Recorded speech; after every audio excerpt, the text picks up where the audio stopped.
시작하시죠.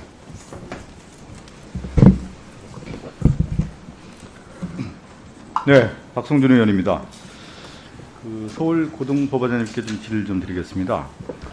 지금 양형하고 어떤 판결이 나왔을 때요, 형량하고 국민이 느끼는 법감정이라고 할까요? 이게 상당히 좀 차이가 있어서 늘 문제가 됐던 것 같습니다.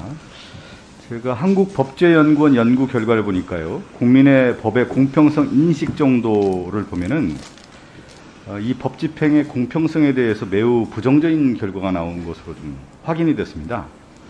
1991년도에는 국민의 68.2%가 법 집행이 공평하다 이렇게 느낀 반면에 2019년 조사를 보니까요, 공정이 15.7%고 부정적인 평가가 한 84.3%로 이렇게 증가를 많이 했더라고요. 혹시 법원장님 어떻게 생각하세요? 이 결과에 대해서요? 네, 국민들께서 그런 양형에 대한 우려를 하고 계시는 건 뭐 느끼고 있습니다만은, 네. 저희도 또 그 부분 해소하기 위해서 여러 가지 노력을 많이 하고 있습니다. 그렇죠.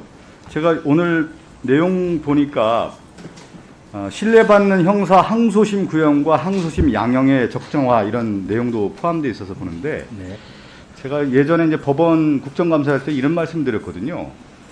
이제 책임성을 강화해야 된다. 그러니까 우리가 입법, 사법, 행정할 때 정치인도 책임성을 강화하고 또 행정도 책임성을 강화하듯이 사법의 문제도 책임성을 강화해야 되는데, 책임성을 강화하는 방법은 두 가지가 있습니다. 하나는 뭐냐면 조직 내에서 시스템을 갖춰서 이 판결에 대한 부분에 대한 평가 시스템을 만드는 거죠. 평가라는 표현보다는 책임성을 강화하는 표현인 거죠. 앞서 김종민 의원도 얘기한 것처럼 판사가 판단을 했을 경우에 이것이 헌법과 법률, 양심에 따라 판단을 했다고 하지만 이게 정말 옳은 것이냐에 대한 것들을 한번 따져볼 필요가 있는 겁니다. 책임성을 강화. 근데 지금 법원 내에 봤을 때는 그런 책임성을 강화하는 제도적 시스템이 없더라고요. 맞습니까, 법원장님?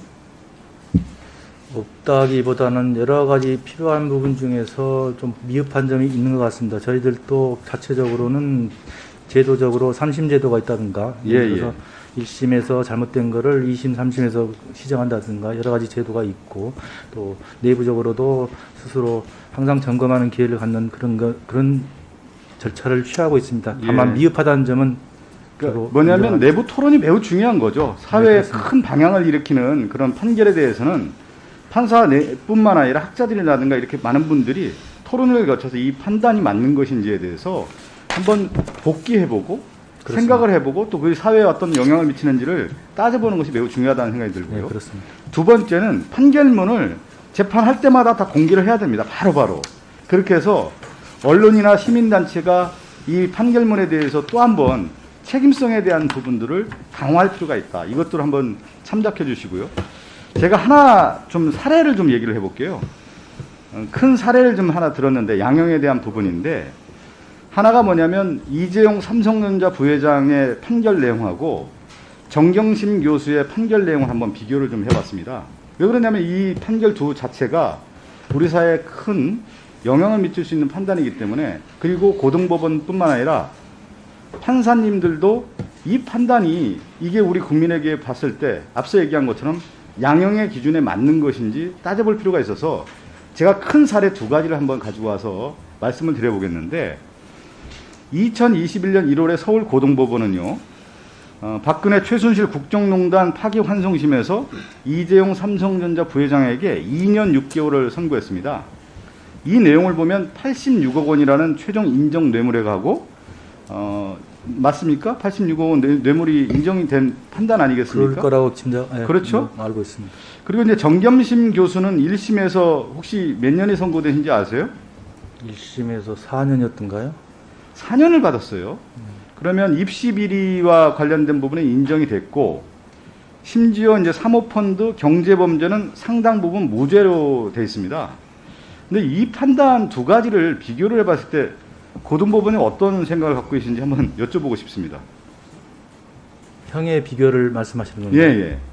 그러니까 우리가 볼 때 이재용 삼성전자 부회장의 이 86억 원 뇌물에 관련된 선고와 정경심 교수의 관련된 입시 비리 관련 유죄 인정의 형량이 2년 6개월과 4년이란 말이죠. 이게 맞는 것인지 국민들이 바라볼 때 상식적 수준에서 볼 때 어떤 생각을 갖고 이 판단, 재판의 결과를 바라봐야 되는 것인지 제가 아주 우리 국민들의 초미의 관심사 있는 재판 두 가지를 가져와서 제가 사례를 들어서 한번 평가를 해보고 싶어서요. 네, 어떤 점을 지적하고 싶어 하시는지는 저도 이해는 합니다만 예.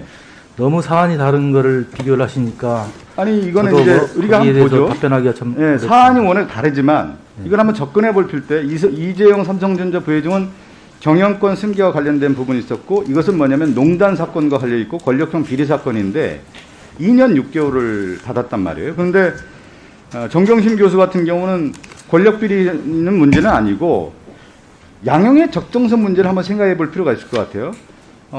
정경심 교수가 뭐 죄가 없다가 아니라 이 판단에 대한 내용을 살펴봤을 때 표창장 인턴 활동 증명서의 위조, 업무방해 이 혐의가 과연 이 4년이라고 하는 중형을 받을 만한 죄가 되는 것인지를 제가 한번 여쭤보고 싶습니다. 질의하고 싶어요. 그러니까 일반적인 판단, 이렇게 입시 비리와 관련된 표창장 위조라든가 인턴 활동 증명서 위조 자체가 이렇게 4년형이라고 하는 중형을 받을 만한 범죄가 되는 것인지 제가 판단이 잘 안 서서 고등법원장님의 의견을 좀 들어보고 싶어서 말씀드리는 겁니다. 네, 너무 다른 사안이라서 원하시는 답변을 말씀드릴 수는 없을 것 그러니까 같습니다. 다른 사안이라고 그냥 치부해버리기에는 일반적 우리가 범죄 기준이라는 게 있지 않습니까? 그런데 그 기준을 기준을 좀 넘는 판결 같아서 제가 앞서 얘기한 것처럼 보통의 판결을 받았을 때 국민들이 느낄 때 그 형량에 대한 법의 공평성 정도로 생각했을 때 이걸 받아들일 수 있겠느냐.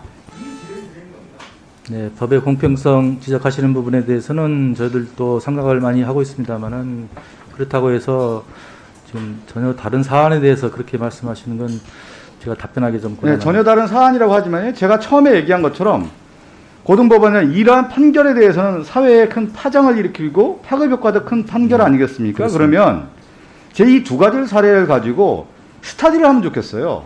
그 법원 내에 그게 가능한지는 모르겠습니다.